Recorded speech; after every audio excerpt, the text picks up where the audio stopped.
This Civic Media podcast is sponsored by UW Organ and Tissue Donation. Organ donations are desperately needed, and now is the right time to become an organ donor. Talk to your family. Get the dot. Save lives. Go to heroicdeed.com.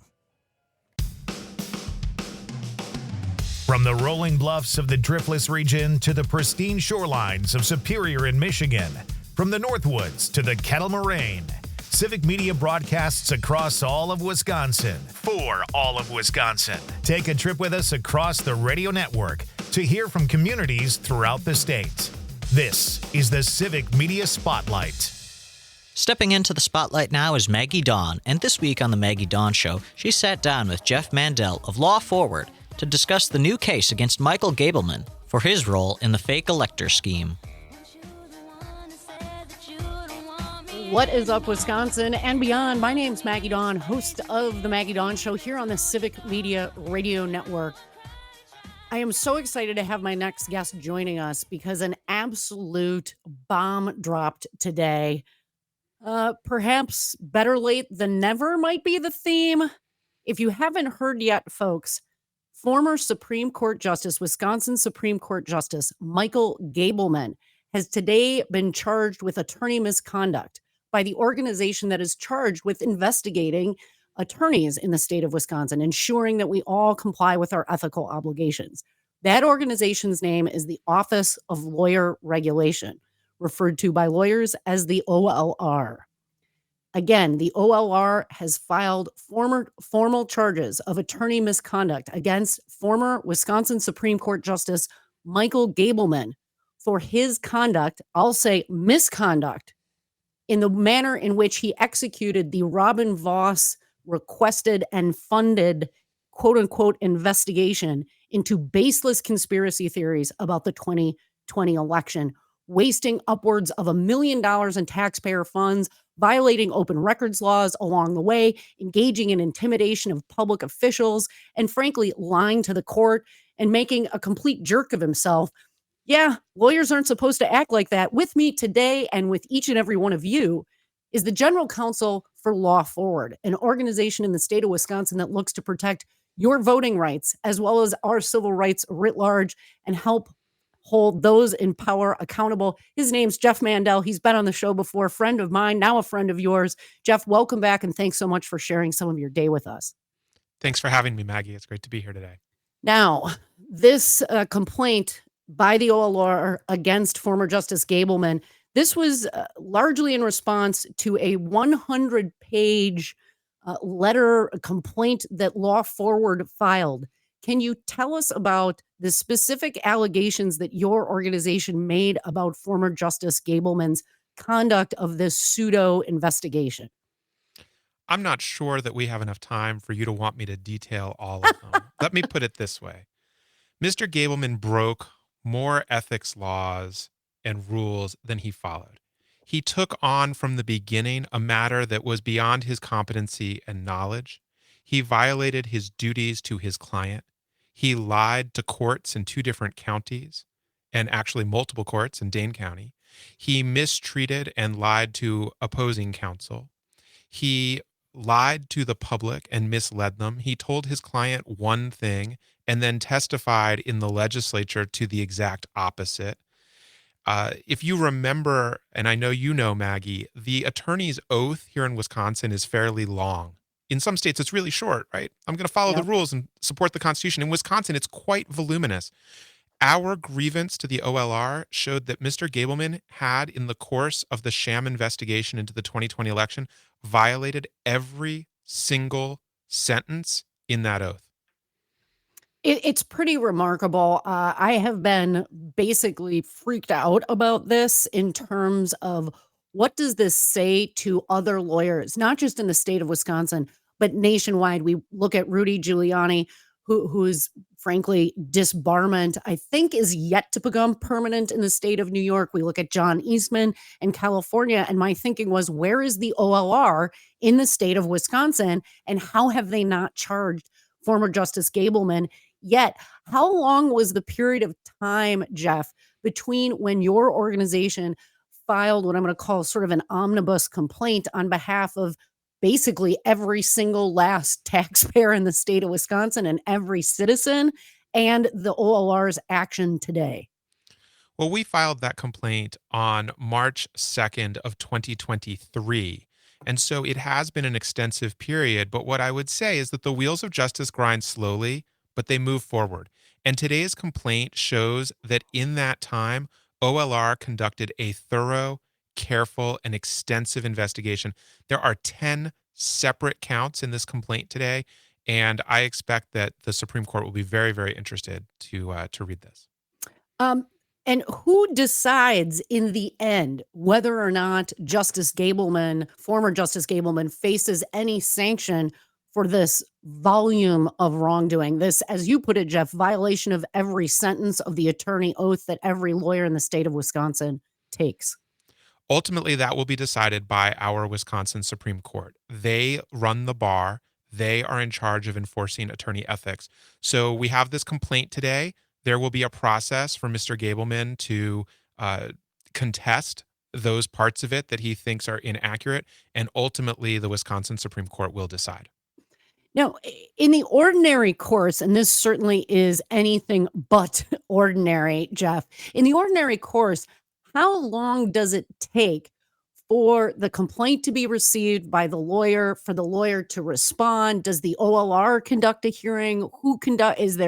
Does it immediately go to the Supreme Court? What's the process here? What's the timeline on that process so people listening know what to expect?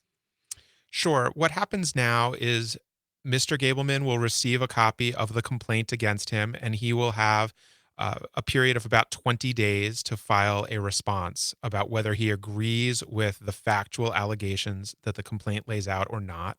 If he chooses to contest them, there will be an evidentiary hearing before an independent referee. So the OLR acts as the prosecutor. Mr. Gableman is entitled to counsel and can defend himself.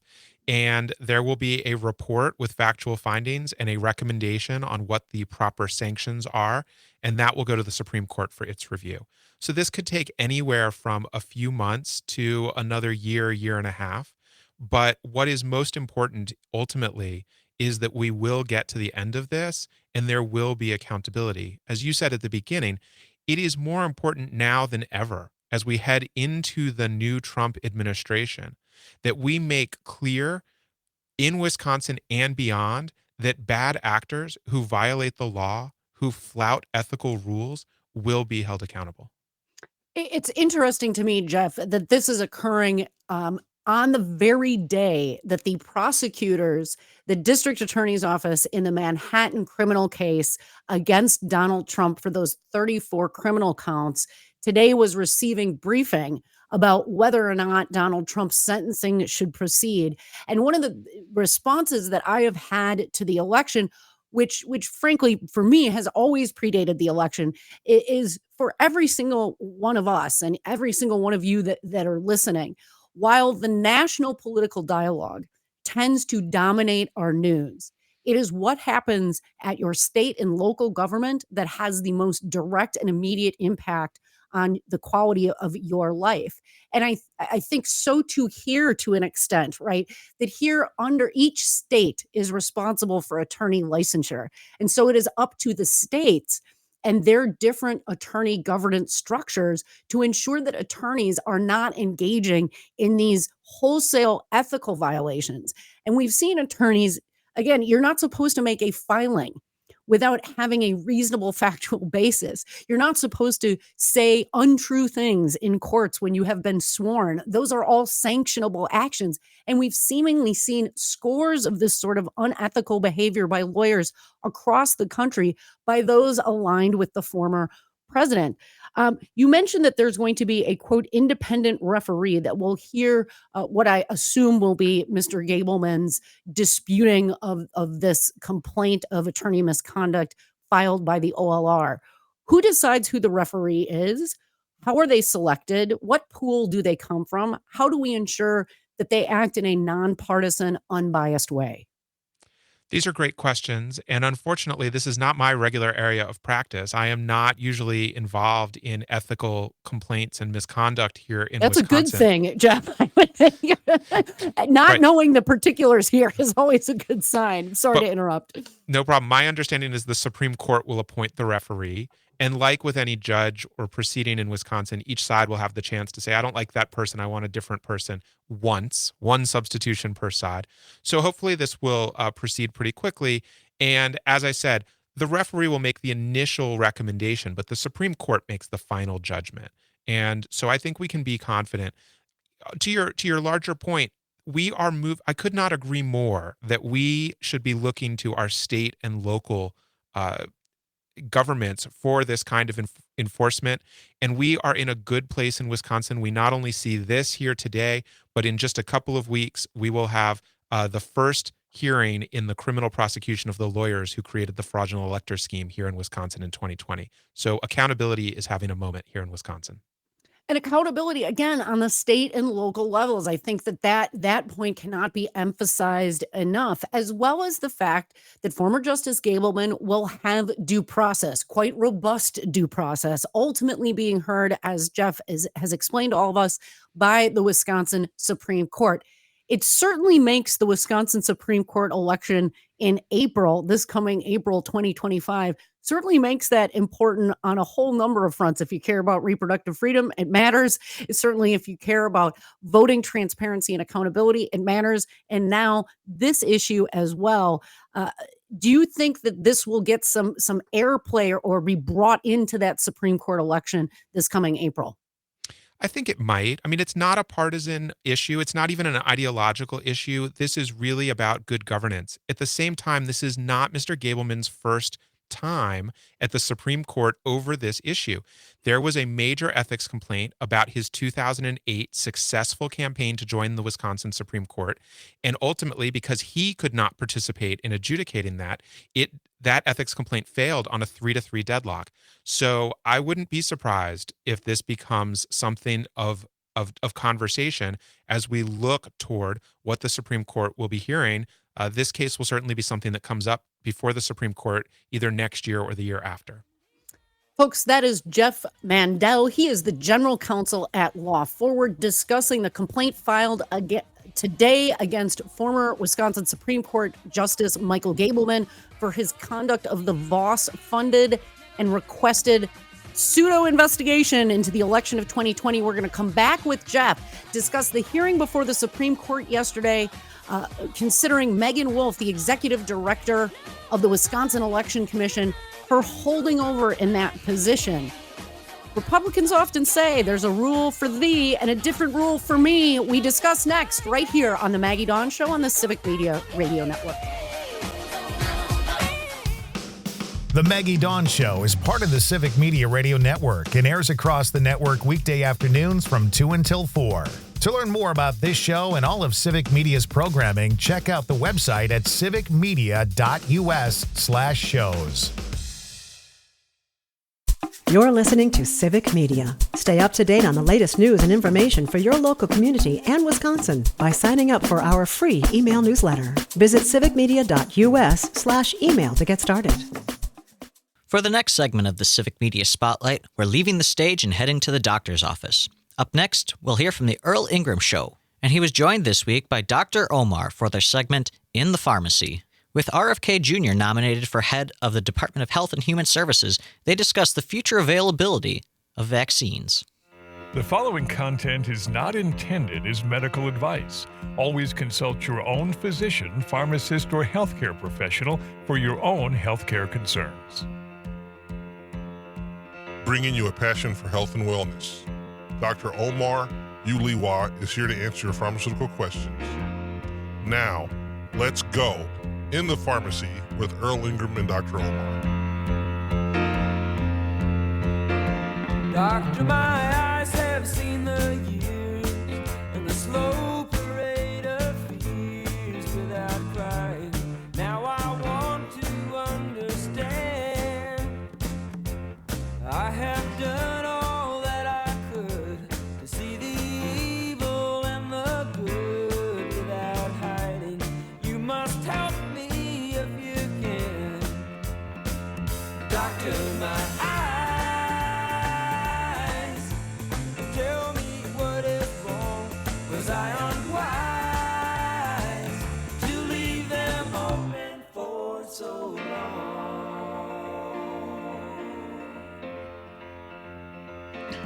All right, you are officially in the pharmacy with Dr. Omar, the pharmacist, on the Earl Ingram Show.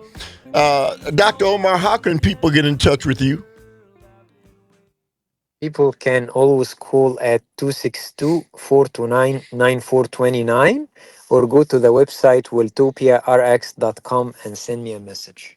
Calvin, and how can people follow up if they need to get some information? Yeah, you can always watch a replay of the live stream on YouTube, Civic Media's YouTube page. And you can always find the archives of our shows at civicmedia.us/shows or on Spotify or wherever else you get your podcasts. You know, Dr. Omar, whooping cough. And the fact that, again, this was something that was basically eradicated. Yeah. You know, maybe it might be something, Dr. Omar, that, you know, we wouldn't be. It's amazing to me because it's not just whooping cough.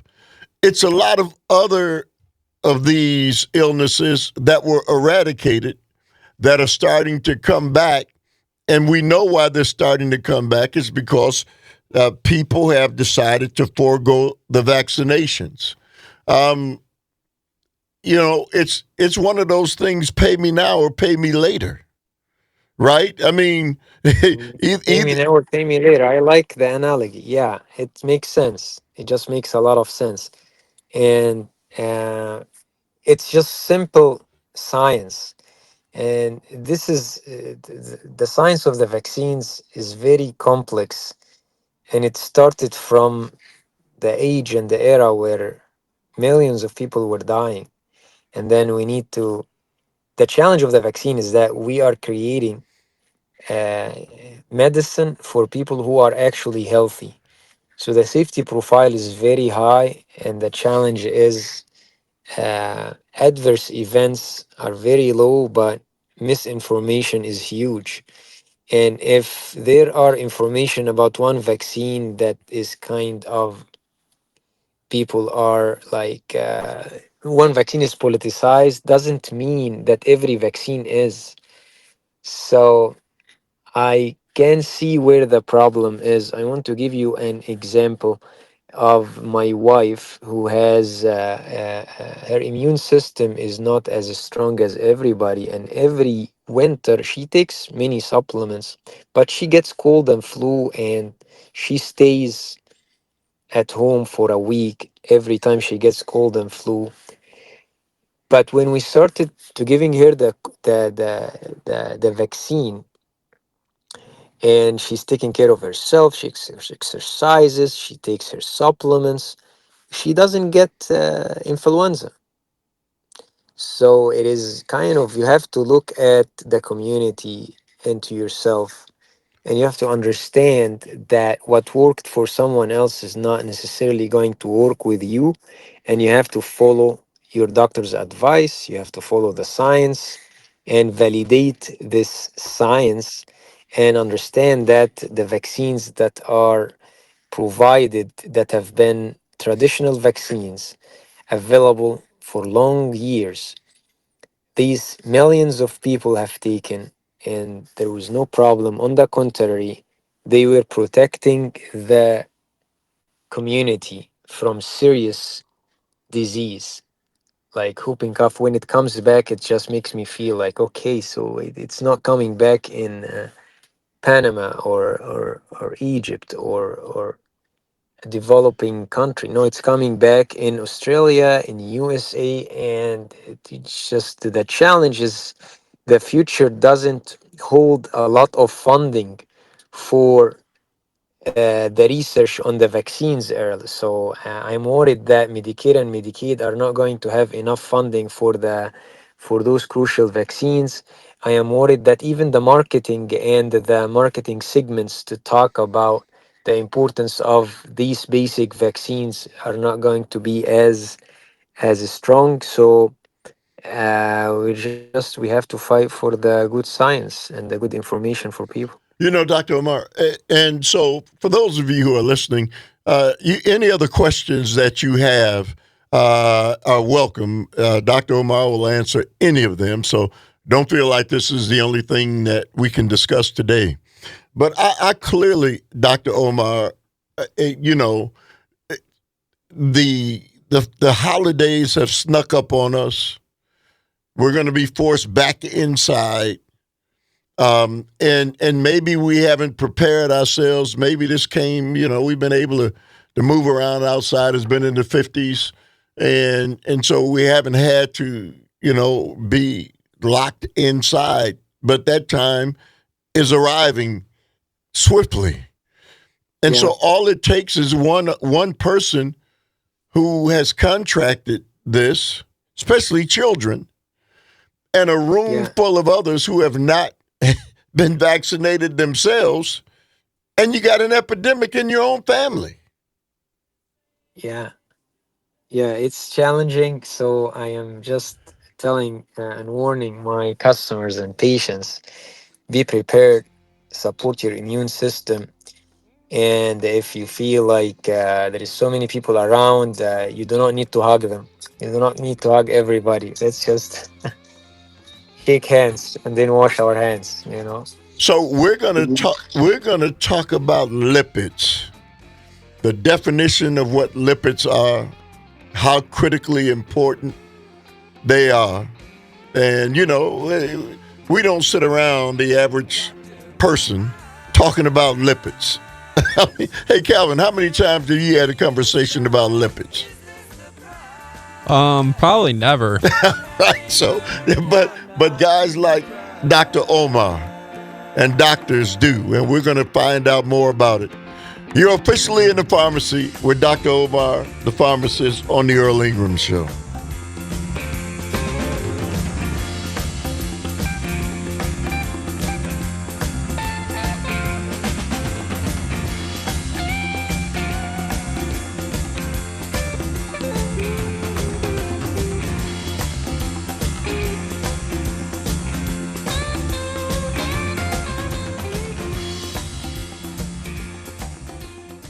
The Earl Ingram Show is part of the Civic Media Radio Network and airs on select Civic Media stations weekday mornings from 8 till 10. To learn more about this show and all of the Civic Media programming, check out the website at civicmedia.us/shows.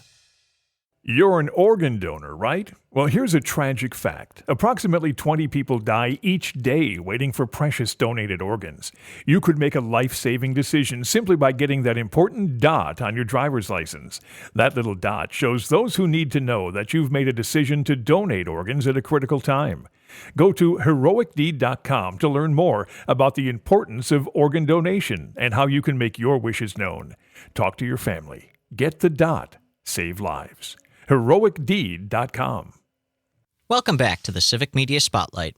Up next, we'll hear a segment from Matenaer On Air. And this week, Jane and Greg welcomed in, once again, retired Major General Randy Manner to discuss what the second Trump administration has in store for the military.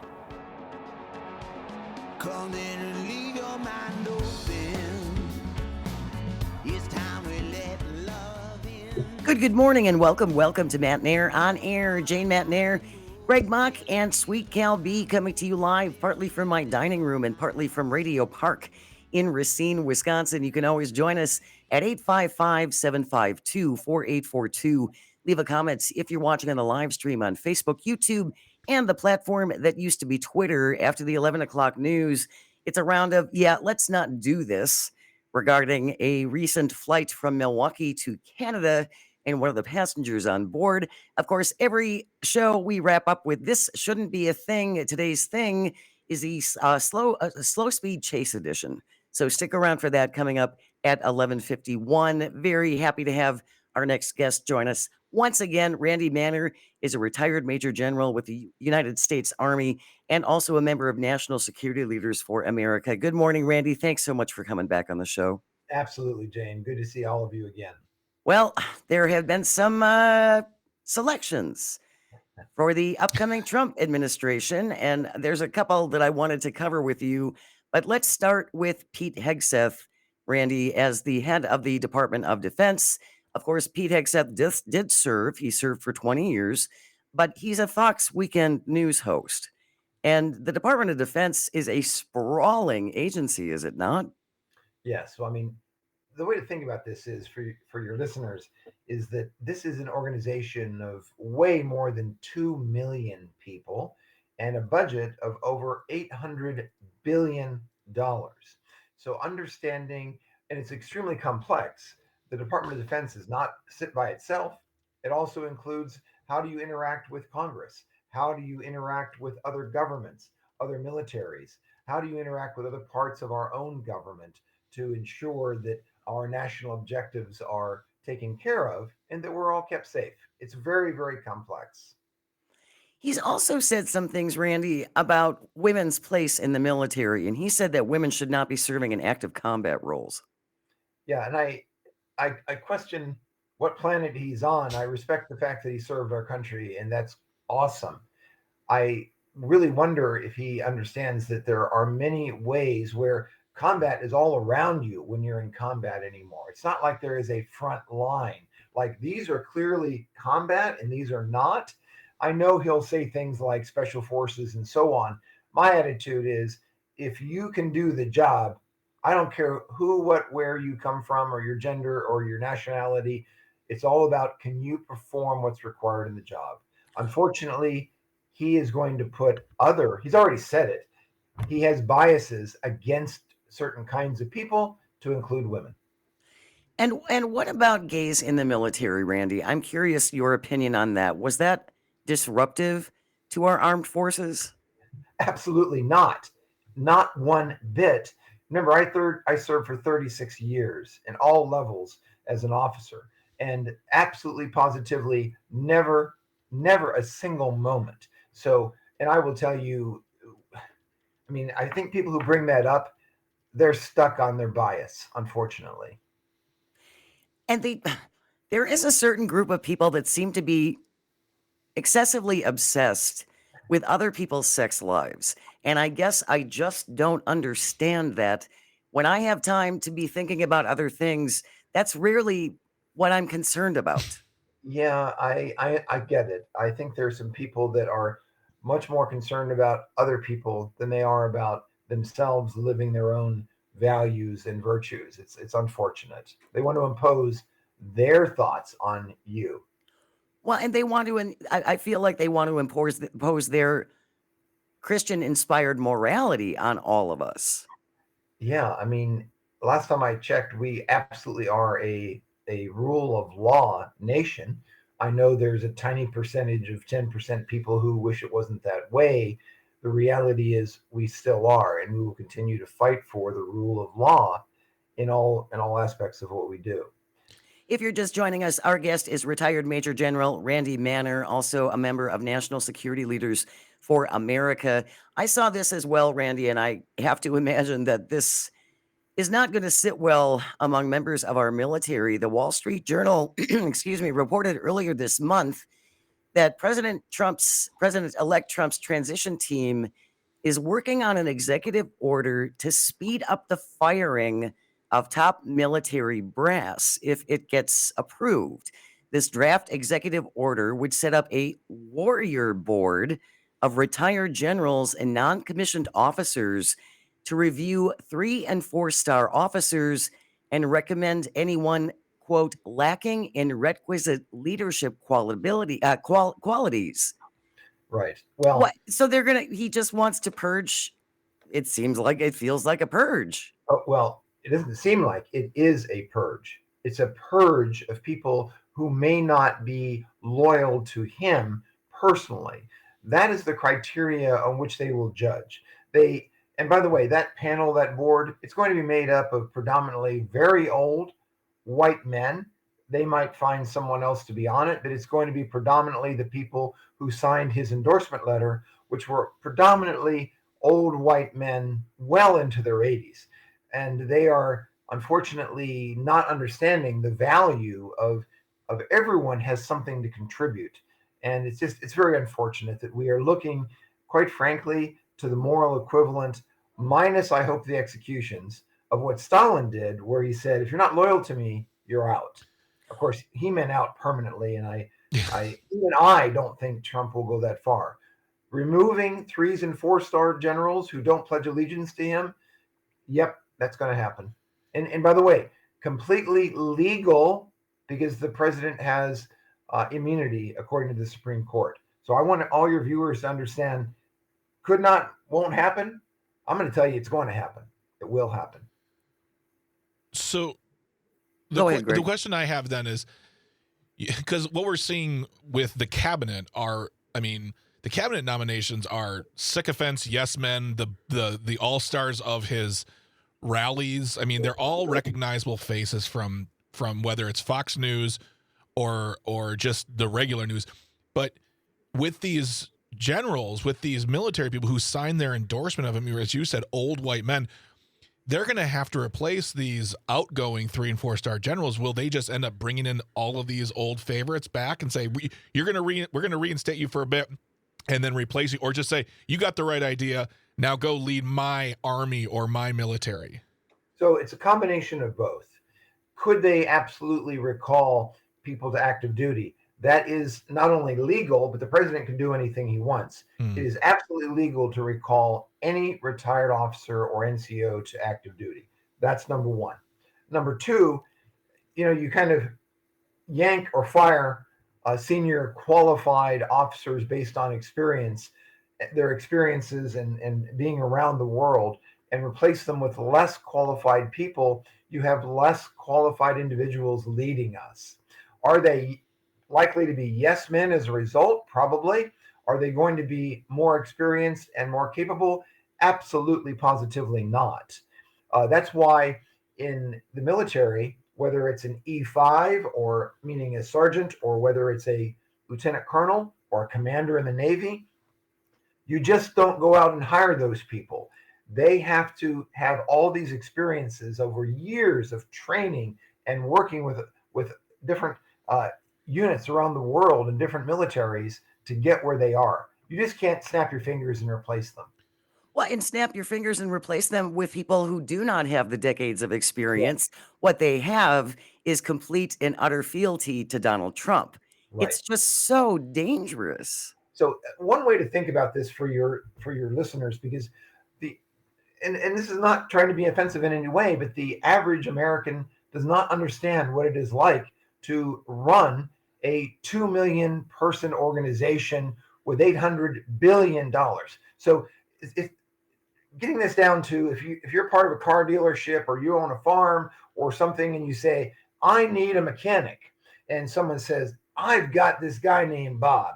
Bob you need Bob. And he says, okay, great. Well, what kind of experience does Bob have to be a mechanic? Oh, well, no experience really. He's got some tools, but you know what? He'll do anything you tell him to do. Okay, I'll guarantee you that car dealership or that farmer is not going to hire Bob. Yeah. You know what? That's what's happening at our national level, is because Bob looks good and Bob will do whatever you tell him to do. And I want Bob. That's not what the average American wants. And the problem is we live in a society now where if you don't hire Bob, they're like, why won't you hire Bob? He is the best. He's better than your guy. But also the question I have really quick, it's a logistical question too, is if they go through on this and they fire, I mean, I don't know how many 3 and 4-star generals there are. I don't know how many will be fired. I'll have to say more than a few. Do those lifetime officers lose their pensions because they're fired? Okay. So at that level, anybody who is a 1-star or above on average has enough for a military retirement. Mm-hmm. But remember that Trump already threatened to recall, starting at the top, Admiral McRaven, General Milley, General Kelly, and other 4-star generals, Admiral McRaven, to recall them to active duty and to charge them with treason. If that happens, they could remove their benefits.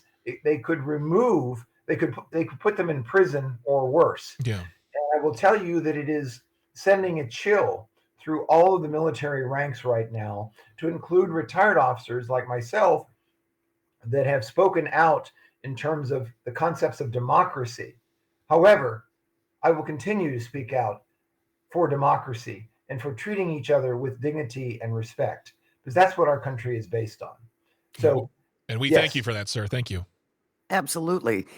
Randy Manner is our guest. He's a retired Major General with the U.S. Army, over 36 years of service and serving our country, and a member of National Security Leaders for America. And we're talking about President-elect's plans as he heads into his second administration, talking about bringing back these retired Major Generals and former admirals and holding tribunals for them. Good heavens, what is that going to do for morale? Aren't we already having recruitment problems with these various branches? So informally, there's a lot of my like-minded colleagues that say the majority of Americans have voted for Donald Trump. We are not election deniers. We accept the fact that he has won this election, and therefore we say, okay, let Trump burn it all down and give the people what they voted for.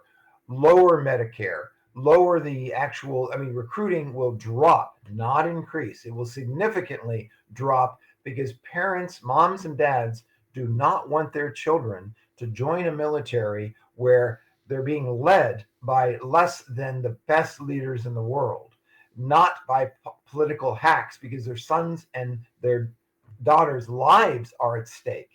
See, when it gets more personal, people get more real. Yes. When you think about the national level and the presidency and Congress, oh, that's all make-believe. It doesn't really impact me. I'm going to tell you right now, if you don't have good leaders leading your sons and daughters, people will get hurt or they will die. And that includes even in training, by the way. Yeah, this isn't some esoteric thing. This is going to touch all of us, as we have been saying for at least the past 2 years. And there's a provision within Project 2025 that we're going to get to on the other side, Randy, as far as bringing back, it's a draft in some form. And now we are seeing some of the authors of Project 2025 being named as members of the Trump administration. And even though he had nothing to do with it at all and knew nothing about it. So we're going to talk about that when we return. Stay with us. You're listening to Matenaer On Air. We're coming to you across the vast, statewide, countrywide, global Civic Media Radio Network.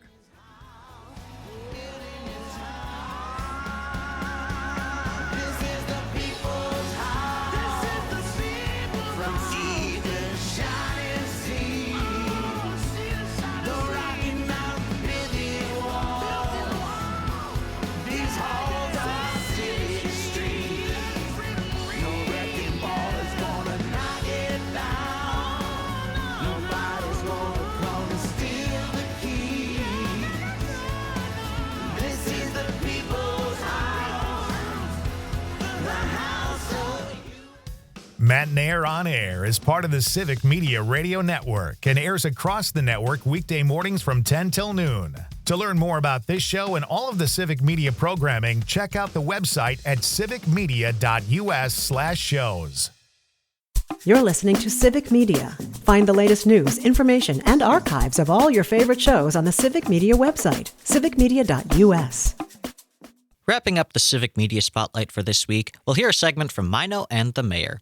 Jim and John welcomed on Terry Barr to talk about the latest feature in her series, Slice of Wisconsin, all about Jolly Good Soda. All right, welcome back, everybody. Man, this goes quick.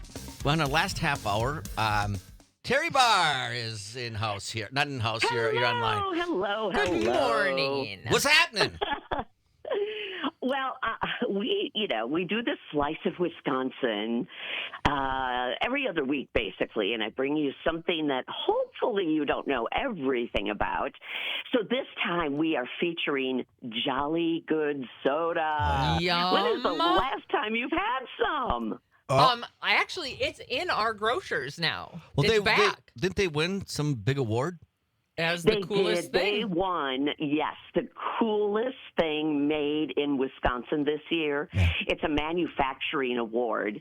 But, when you think about this, they have been around. It's J.B. Cryer. And the Cryer Preserving Company started in 1913 in Random Lake, which is basically outside of Milwaukee. At that time, they were canning beets, peas, sauerkraut, corn, and beans. So prior, I can see why that didn't last. Yeah, nothing to do with any kind of soda. That's don't for sure. mix the waters there. Okay. Right.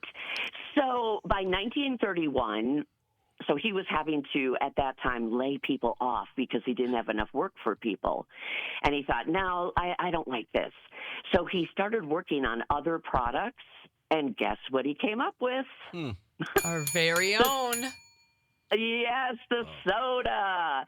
And it took off. So by 1966, he got rid of everything else and went all in on soda. Oh, wow. There's this very straightforward commercial. I sent it to Todd. Todd, go for it. The next time you're in a food store buying cola, root beer, orange, or any flavored soda, take a good look at the price. I mean a really good look. At Jolly Good, we believe in quality, but we also believe in value. We want you to get your money's worth. That's why you'll usually find a lower price on Jolly Good soda, lower than any other canned soda. Next time, take a good look at the price. For flavor and value, Jolly Good's got it. Wow. Bravo. Okay. I don't remember that, cool. but wow, that's they hit everything. The good value, wow. So continue your story, because didn't the kids kind of bail this thing out? I mean, You are exactly right. It did hit a rough patch. And yes, other family members came in, they bailed it out, they got it going, started small. It was almost like they started all over again. It's becoming just as successful again today. And I think, Nikki, you said that you found it in your store. Yep. I just recently found it in a gas station. So it's back out there. But I think there's somebody we may know that's giving it an extra push these days. Todd, let's play this from Charlie Barron's. Folks, it's me, Charlie, host of the Man Walk Minute, here to remind you that your at-home bar setup ain't complete without a Jolly Good floater for your brandy old fashions. I like to go the Sour Power. The Sour Power. That is delicious. Okay, this concludes the PSAs. Everyone watch out for deer. All right, bye-bye. That's funny. Okay, so that is he has funny. Sour Power stocked Power. in Howard, his refrigerator. We have orange. My favorite, well, two. I have two favorite Jolly Good flavors, grape and cream soda. The cream soda is like a dream. Oh, it's so delicious. So, Terry, the soda, this Jolly Good that you're doing, that's getting a lot of ink, not just here in Wisconsin, right? Oh, you are so right. Years ago, when it became so hot in the 60s, it grew outside of Wisconsin. Everybody in Wisconsin at that point knew about it and was enjoying it, and then it started to grow across the Midwest because so many people would come up to Wisconsin during the summertime and would take it back with them. It's kind of like the spotted cow is now. Yes. But it's happened again. Yeah, it's awesome. People now can order Jolly Good online and have it delivered.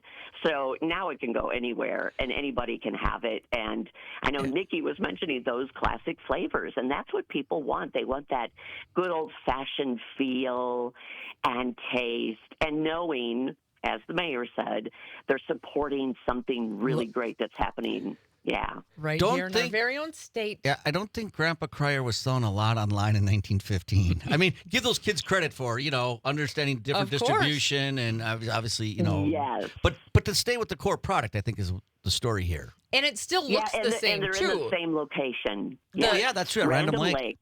The logo's the same. Yeah. The cans, they are no longer like the traditional soda can. They're more of the elongated, the skinny. Yeah. Yeah. Like your energy drinks or some of your seltzers.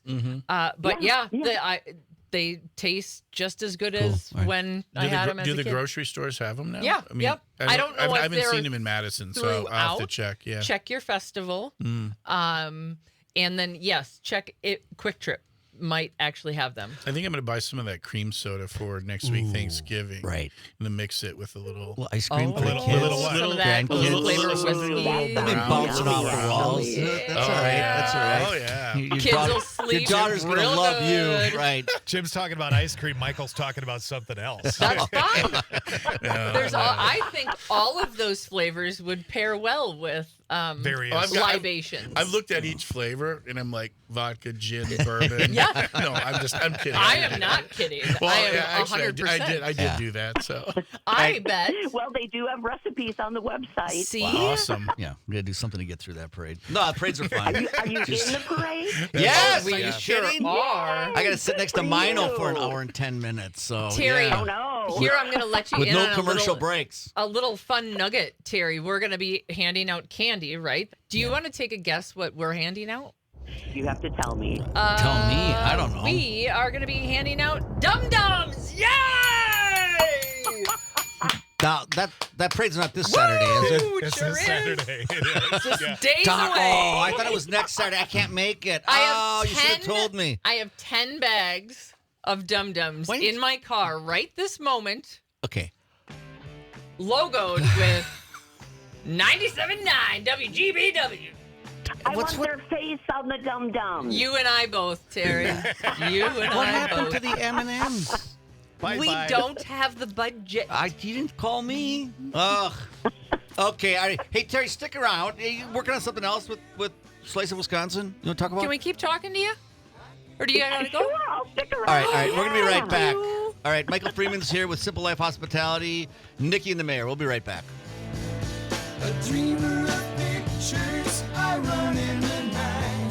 You see us together, chasing the moonlight, my cinnamon girl. Mino and the Mayor is part of the Civic Media Radio Network and airs on WISS and WGBW weekday mornings from 6 until 9. To learn more about this show and all of Civic Media's programming, check out the website at civicmedia.us/shows. The national news cycle never stops, but it can be hard to find news about your local community. Civic Media is dedicated to providing quality local and state news coverage across Wisconsin. With the Civic Media app, you can get notifications about local stories that matter to you and your community. Find the free Civic Media app in your phone's app store and choose notifications from the menu to tell us what kind of news you want to hear about.